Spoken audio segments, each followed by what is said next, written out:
Miss Crystal here. If you're an online coach and your income is fluctuating between 8 to 30K and it feels like you're on a roller coaster instead of a predictable business, Joelle says the first step to making your income steady as an online coach is to adjust your offer so that it becomes irresistible to a stranger.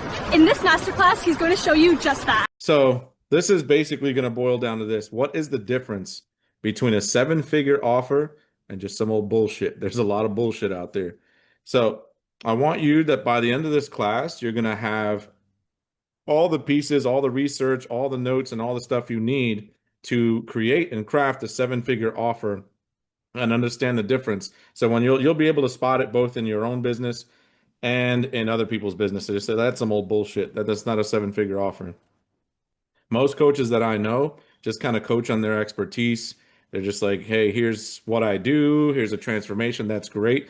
But it's all about how you word what you do that makes it special and makes it a 7-figure offer. So we're going to go through it section by section here, and we're going to start with the primer. And the primer is this. What's the difference between a 7-figure offer and some old bullshit? So we'll get right into it. Number one is you can't create demand out of thin air. I learned this the hard way. When I first started and I scaled to $2 million eventually in the BizOps space, teaching affiliate marketing, in the beginning, I just said, hey, everybody, I teach affiliate marketing. Very bland, very just, whatever. Nobody really cares. But you'll learn how to differentiate, how to make yourself stand out as I teach you some of these parts. But what you don't want to do is, at least there was a demand for learning affiliate marketing. What you don't want to do is you don't want to come out and just be like, I help people with healing crystals and blah, blah, blah, blah. There's no demand for that. Nobody wants that. Nobody cares. Nobody wakes up in the morning. Or what a lot of coaches do, I hear all the time, there's like, I just help people become joyful and happy and spiritual. That's not that's not something people demand, right? The easiest way to see if there's demand for your offer, I'll give you a shortcut, is just look around. Just see what people are buying. You may be jealous of another coach or consultant out there, and it's like, oh, this person, they're selling such and such, and it's whatever, but people are buying it for a reason because there's demand. So number one, demand cannot be invented. It must already exist. You can't just create new demand. You can if you want to do it the hard way. Let me know if you want to do things the hard way. and let me know how all that works out, because it's really, really hard, right? So instead, just create an offer around demand that already exists. Years ago, everybody's offer was like, I'll help you with Facebook ads.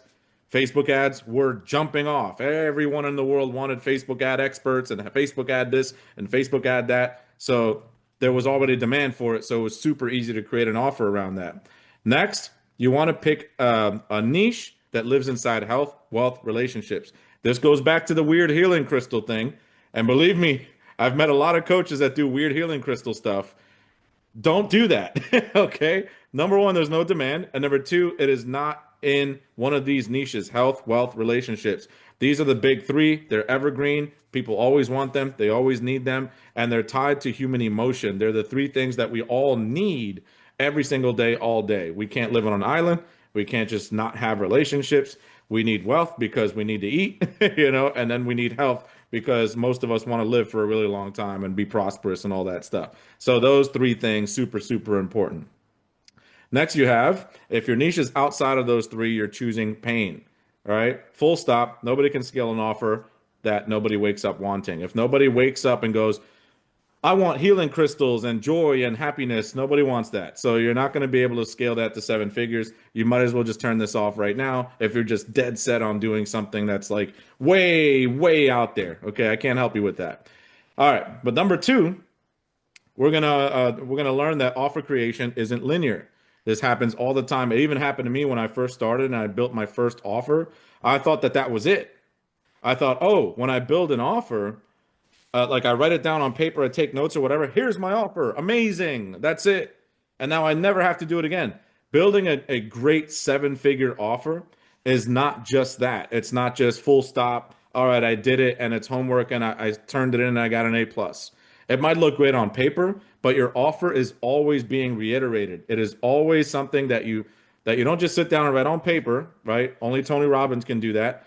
It's something that you build, you test, you tweak, you launch, you relaunch, you relaunch, you relaunch, you test, you tweak. This whole thing happens in a cycle. So as I explain this, all this stuff to you guys, and I show you the steps and I show you the sequence, right? The exact sequence that you go through, the exact sequence that I went through and I iterated over my whole $2 million online last time around. I'm going to show you what I did to make that offer amazing. And it wasn't a one time I sat down and made an offer. It was something that I kept tweaking and making better. So you're going to refine your way all the way up to the 7-figure version of your offer, but you're going to use the same process every single time. So that's the good news. You're not doing something brand new all the time. You're doing something pretty much the same thing every single time, but it's science and it is a process, not just a guessing game. Okay. You're going to sell it before it's perfect. And the way that you reiterate this whole thing and make it amazing is you want to get client feedback. So you don't want to sit there. This is important to know. This is what makes it not a linear process. It's a circular process. Is that most people sit around trying to create an offer and they're like, wait till it's perfect and then I'm going to go sell it. No, you're going to sell it even if it's not perfect, and then you're going to get client feedback. Their feedback is paramount to your success. You cannot build a 7-figure offer alone in a dark room like you're Batman or something. Like you have to actually get out there and get some feedback from the marketplace to tell you, hey, your offer sucks, or to tell you your offer is amazing, right? And you just keep listening, have marketer ears. Most coaches I know, I get it. You're not really trained to be a marketer. That's not something you really want to do, but I'm going to make it super easy for you. Most of you are like therapists. Most of you are like working with people 24/7 to get them a great result. So just use those same ears that you kind of hear out your clients and use them to get feedback on how your business looks to them. Is it good? Is it bad? Could it be better? Could it be faster? This is how you make a 7-figure offer over time. You really listen to your clients, listen to the people you're working with. Now, number 3, your offer is going to evolve with your audience. The market tells you what's unclear. The market tells you what's missing. Your message sharpens over iterations. A great offer is tuned, not invented. All right. Number 4, there are 3 methods for delivering your transformation. You got do it yourself, which is just courses, membership. School is a big thing now. So charging monthly. Basically, this is a way for you to package your knowledge, put it into like a course, a video, a document, a booklet, something, even a book, and give it to people so they here, you do it yourself. That's one way to coach.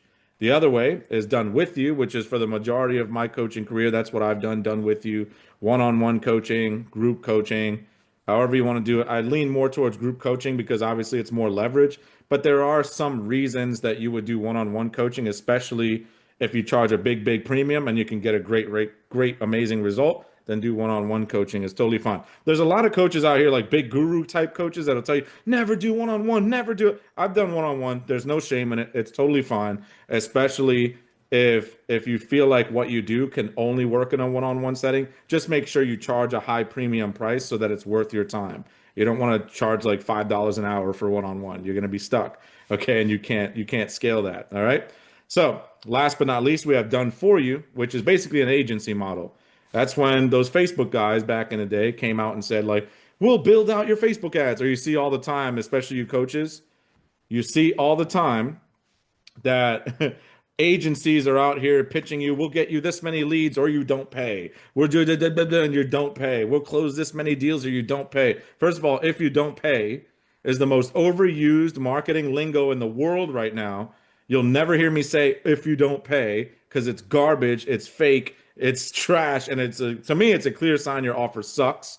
Because why would I want something more of what already doesn't work?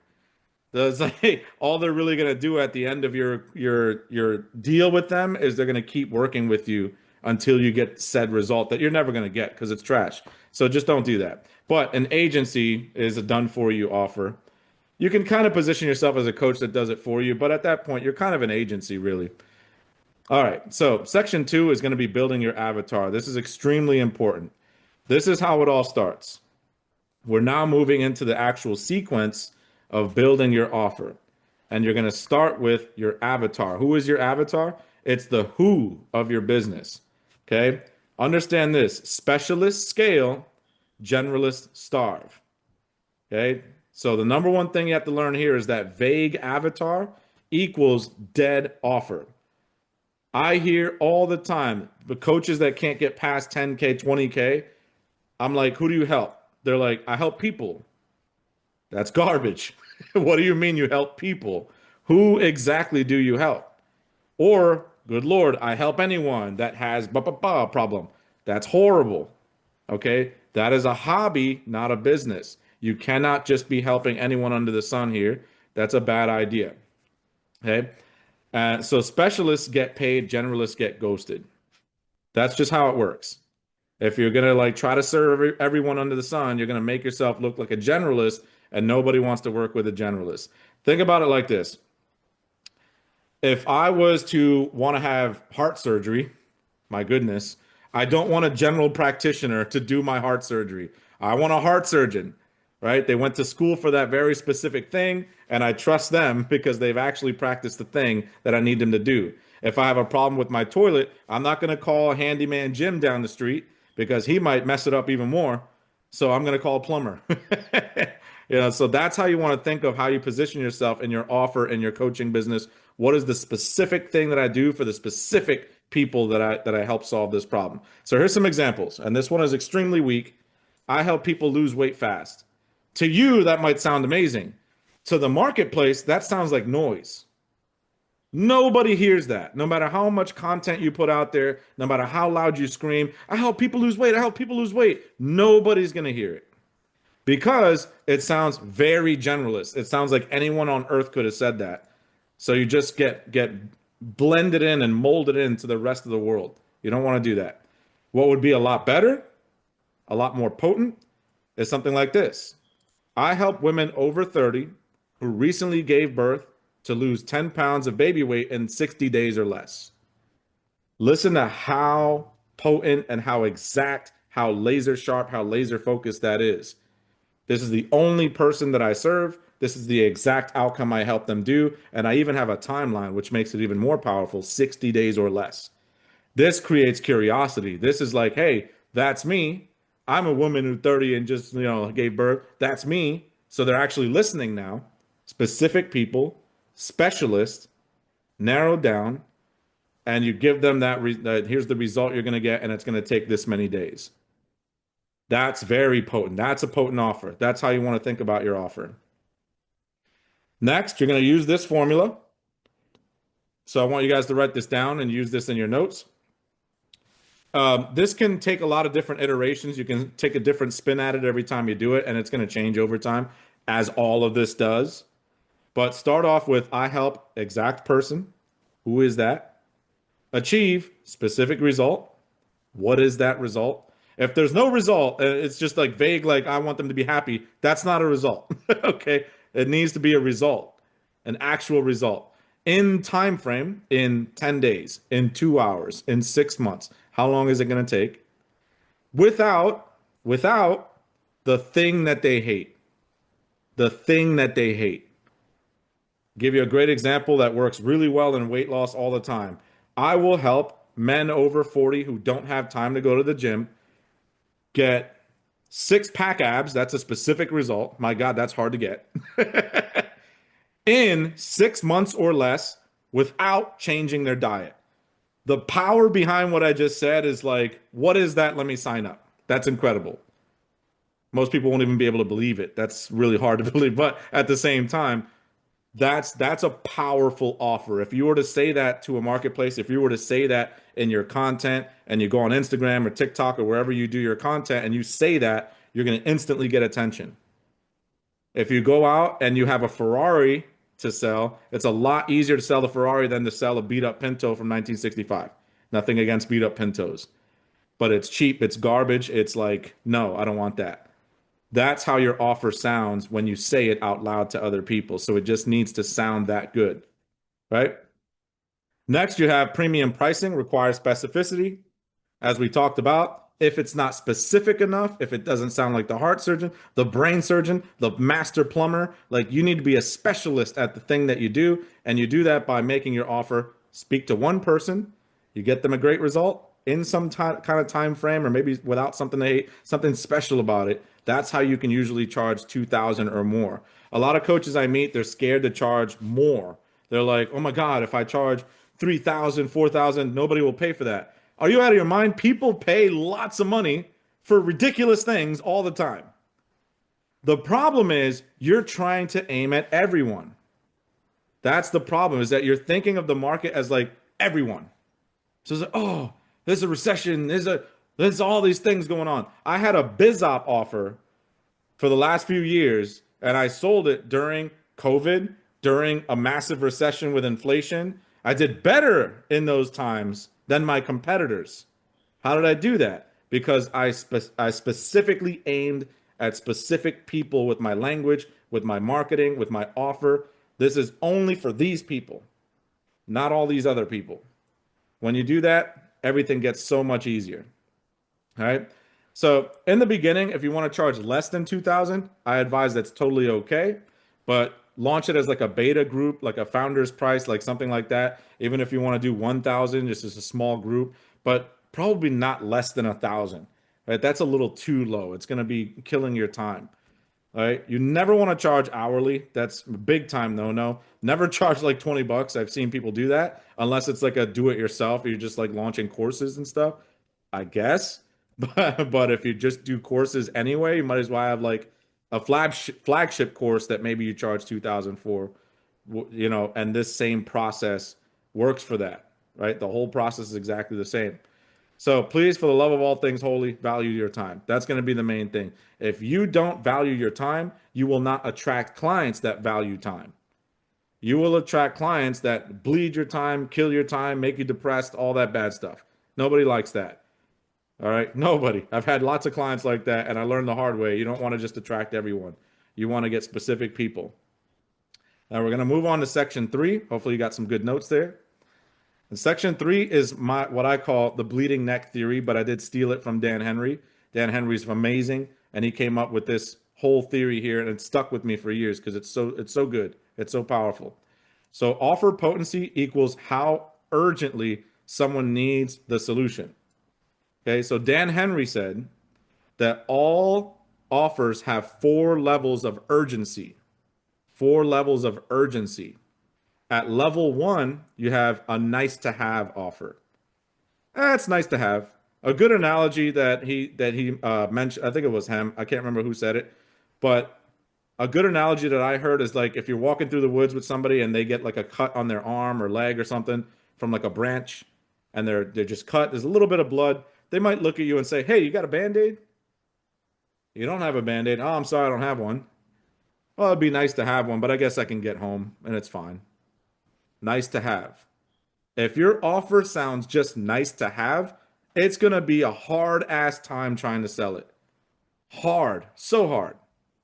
It needs to have more urgency than that. So you want to stay as far away from level 1 as possible. At level 2, you have what's called an annoying problem. Now think again, back to the wood situation. Instead of the branch cutting you and your little blood, whatever, you maybe fall down and you hurt your knee. You fall down and you hit like a rock or stone or something. Oh my, ow, geez, that hurts. And now your knee is like bruised and beat up and it's like kind of hard to walk on. It's not broken. It's not like the worst thing in the world, but it does hurt like a son of a bitch. It's terrible. You hate it. So every night for the next few days, you're kind of like laying there, like, man, my knee, it just hurts. You're putting ice on it. You're taking, aspirin or whatever to try to deal with the pain. It's an annoying problem, but it's still in that realm of, I can get over this. It's bruised. Okay. I scraped it. I bruised it. It sucks, but I can deal with it. So you don't want an offer that speaks to an annoying problem. That's annoying, but I guess I can deal with it. That's going to be hard to sell. Hopefully you guys are picking up what I'm putting down. That sucks, but it's hard to sell. Next, you have where most of my offers, and honestly most 7-figure offers live, is the insomnia problem. Level 3 is the insomnia problem. Now imagine that instead of falling and bruising your knee or whatever, you did break your leg. You like fell down a hole. You fell down a mudslide and you just like crashed and broke your leg and your arm and you're like in a body cast, like you're messed up. Now you have an insomnia problem. It's like, man, I can't even sleep. It's uncomfortable. I got a cast here. It's like I'm taking all these pills for pain and I hate this. I can't wait till I get better. I can't stand this. Or an insomnia problem like the ones that I used to do with BizOp is like, you absolutely can't stand your job. You can't work there another day. They've probably been losing sleep about this for years. They've been looking for a way out. If I stop working, now I can't pay the bills, but I absolutely hate, I'm just miserable at work. How do I fix this? So my offer was an insomnia problem that I'm attacking an insomnia problem. Here's the solution. People will pay a hefty price to deal with an insomnia problem, something that is keeping them up at night, rolling around, they're worried, they're stressed, they have anxiety about it. This is much better, and you're getting closer to exactly where you want to be. So if you feel like when you write down the problem that your avatar is having and you feel like, yeah, this is an insomnia problem, you can even talk to ChatGPT, and I recommend it. Have ChatGPT look over your offers, talk to it about your avatar, and hey, is this a problem that's like an insomnia problem? All of you will get this document, by the way, at the end of this, so you can use it in some of your studies. But that's where you want to be. And now the holy grail, the last level here, level 4 is the bleeding neck problem. Bleeding neck problem. That's why I call it the bleeding neck theory.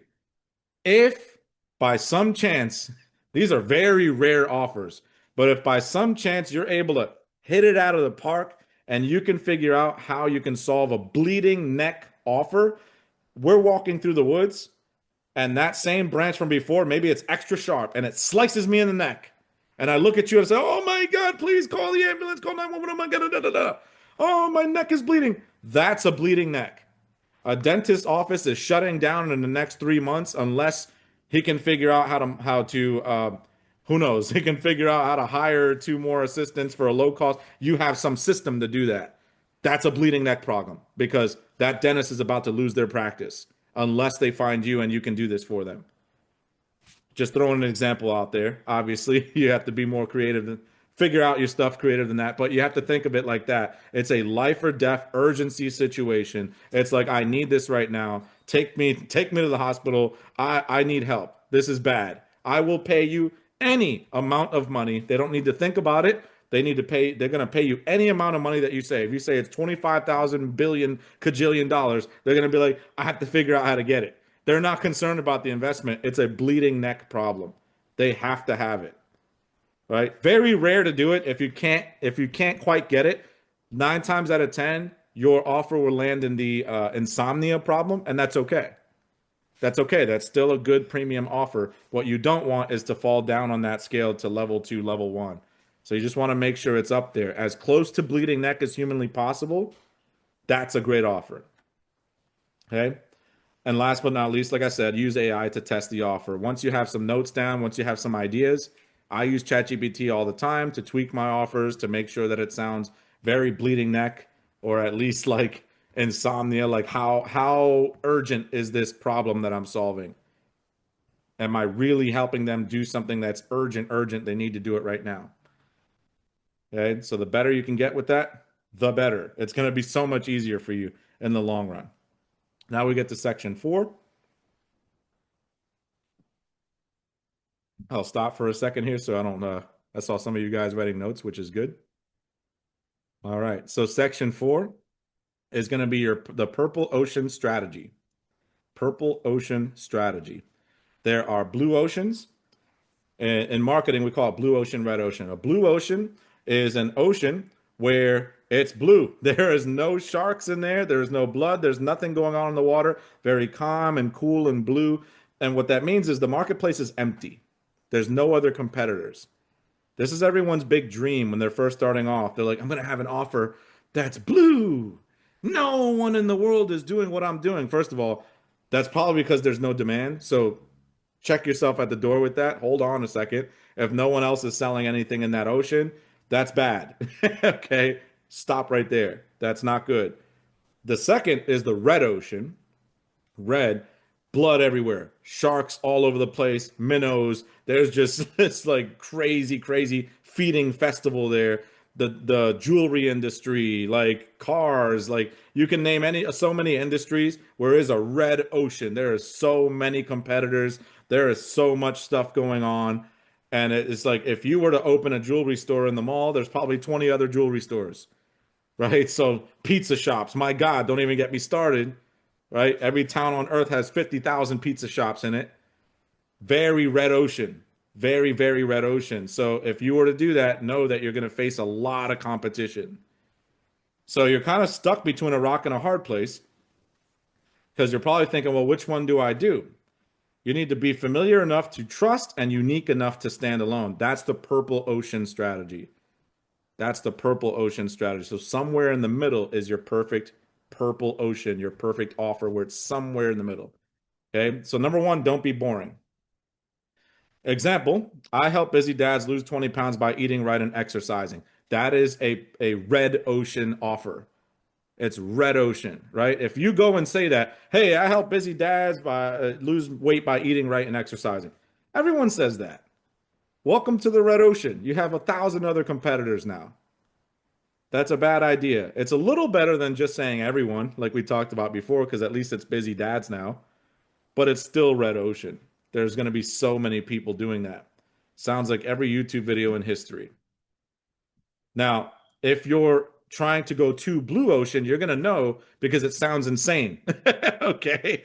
If you go blue ocean, it might sound something like this. I help dads lose 20 pounds by howling at the moon and rubbing crystals together. That's insane. That's unhinged. And the problem with that is if you go out into the marketplace and you tell people that's what you do, nobody's going to believe you, right? No one believes this works. You're going to put so much time and effort and energy into convincing people that this is really true, and you don't want to do that. Okay. Even if it works, if it sounds too crazy, they won't believe you. So you're going to put a lot of time and effort into convincing people, and you don't want to be in that position. So the nice middle ground is something that is familiar enough to where maybe it kind of sounds a little red ocean, but it's unique enough to where you mix in a little bit of blue there. Something is a little different. So take something that's already working in your niche, in your industry, and put a unique spin on it. Nothing that's crazy, not the crystals, right? But something that is unique enough to where it's like, I never quite tried it like that. Now they want to try it. Now they want to see what you got. An example, I help busy dads lose 20 pounds in 90 days with my 16-8 metabolism system. This here is called oh, this here is called a trademark or like a unique mechanism, right? You give it a name. Even if it's something that's been around forever, if you give something a unique name, a lot of times that's even good enough. That's what marketers do. We all do that. We all we all just give fancy names to things. They're like, "Oh, this is the way I do it." "Oh, okay, that sounds interesting." Something different, right? 16 hours of fasting, 8 hours of eating metabolism boosting foods. That sounds achievable. That sounds like something unique enough, but not so crazy that my mind just goes, no, there's no way you can do that. So you're going to get some attention with that. And that's what you want. It's unique. You get attention. It's a familiar concept, which is fasting. People have heard of fasting before. A structured method, 16-8. They can put that together in their mind. They can kind of picture it. Okay, 16 hours off, 8 hours. Okay, I can see how that. Okay. And then your claim is like it gives you more metabolism system. That's nice purple ocean area. I'm not technically competing with everyone else because it doesn't sound exactly like everyone else in that space. It sounds a little different. Sounds a little different. You want to aim for that goal. So this is going to give you enough familiarity and trust. It's going to differentiate you enough to stand out. It's going to be clear enough to understand in 3 seconds. Not that rubbing crystals together, howling at the moon. That's going to take forever to understand. And believable enough to remove the skepticism. Right? That, what I said, sounded like it was backed by science or something. Like you can actually show a chart or something like that. It's like, okay, I can understand that. You want that very quick and very simple. I get it. I understand it, but it sounds unique than what the other stuff that I saw before. Right? That's what you want. Section 5 is going to be the circular tuning process. Earlier, I mentioned that this is not a linear process. This is a circular process. You're going to refine your way into the 30K per month offer. Ideally, you're going to scale past that, but you just need some systems in place. You probably won't be able to scale past 30K a month unless you put in some systems, which I talk systems in my other program. But this is just the offer. The offer itself, you can probably get to about 30 grand a month by yourself. No TA, no VA, no team, no nothing. Honestly, you can just do all the marketing yourself. You can do the outreach yourself, the sales yourself, because you're selling a Ferrari. The offer itself is so good that you're going to find people who find it irresistible. If you do it right, you're going to know because they say yes immediately. All right. So that's the feedback you're looking for. Everything is iterative, iterative. Okay. Everything is iterative. Yeah, you know what I mean. But everything is a process. You're going to go to avatar, problem, offer, messaging, delivery. Delivery is how you actually serve. Okay. And through that process, you're going to be taking a lot of notes mentally a lot of times, but a lot of times I pull up Google Docs like this. A lot of the clients I had over the years, if they had a complaint, if they hated something, if they kind of gave me a dirty look, or if they smiled and they said, that's awesome, I took notes of that because that's helping me create a better offer over time, right? That's helping me get them better results over time. All the testimonials I had, all the case studies, that was because I was listening to my clients. Like, okay, they don't like this. They kind of like this. They don't like this. And that's helping me create a better offer so that when I go out to the marketplace and I pitch it to a bunch of people that I'm targeting, I say, hey, here's my offer. Here's what it does. Here's what we do. They go, wow, that's what I've been looking for because I'm paying attention to my clients. So this is something that each pass that you go through that, you sell, you deliver, you sell, you deliver. You're going to keep going back to the drawing board and doing this over and over and over again. Maybe if I change this word to this word, because this, 3 of my clients said, they quite didn't like this part, but if it was like this, they would like it. Now, when you change that, the offer becomes even more potent. Marketing is just a game of reading your avatar's mind. It's reading your perfect client's mind. What is going on upstairs? Most of the time, it's stuff they're not telling you. So that's why it's important to just create the bare minimum offer right now. Go out there and start selling it. And when you're working with people, pay attention. Pay attention to the feedback. They're helping you make the offer better. So you're going to start imperfect. You're going to tune with feedback. First 3 to 5 clients, say it's a beta. Charge 1,000, 1,500. I would say is a nice number. 1,500. Small beta group of people you're working with. Lower price, more data. In the beginning, you just want data. You want lots of people to tell you this is awesome or this sucks. Either way, you win. Either way, you win. Okay? Because even if it sucks, they're telling you it sucks, and then you ask them, why does it suck? And from that, you're getting that feedback and you're making your offer better. It's very difficult. I repeat, it's very difficult to make a solid 7-figure offer on an island in a dark room somewhere by yourself. You can come up with some ideas, try it for sure. Use ChatGPT, use as many guide rails as you can and get out there. But once you get clients and you're in action, that's when the offer actually becomes better. So don't think right out of the gate you're going to have like the best offer on earth unless you're like Tony Robbins. He can sell anything. We can't sell anything. All right. What they ask, what they get stuck on, what results they get, what they rave about, all these things, take notes. The first 10K month is simple. It really is, especially when you raise your prices a bit. Let's say you go from 1,500, you get that first group, they all get pretty good results. You can raise it to 2,000, 2,500, 3,000. At that point, it takes like 3 clients to get to 10K. You don't need a lot of clients to get to 10K and then all the way up to 30K, especially if you keep raising it, 5K, 6K. You raise it as much as you can kind of withstand the brunt of like, once you hit a certain number, you'll see that your sales numbers tank, right? You're taking sales calls, and a nice healthy number is like 20% of your calls end up in a close. If it tanks down to like 5%, then you know your price is probably too high. Or you're targeting the wrong people, but you shouldn't be at that point because you've done so much of this. So that's just a nice rule of thumb with pricing and whatnot. With every offer I did, I kept slowly but surely ramping up the price until I found a sweet spot to where it was still closing at a decent 20-25%, but not like, oh my God, it tanks and now nobody wants to buy it because it's this much now. So you just want to kind of feel that out, but that's later on as you start growing. The path to 30K is refinement. Seriously, it's just sharper avatar. As time goes on, you'll start to learn who your best clients are too. In the beginning, you kind of take a guess with your avatar work. And then you'll start attracting certain people. They kind of like your offer and they get great results. So you kind of get good feedback on that even. You're like, hey, instead of women over 30, I noticed that the women over 40 who are jumping into my offer are getting better results and loving what I'm doing more. I'll change it to women over 40 and experiment and see where that goes. And you might notice, hey, women over 40, yeah, that's the way.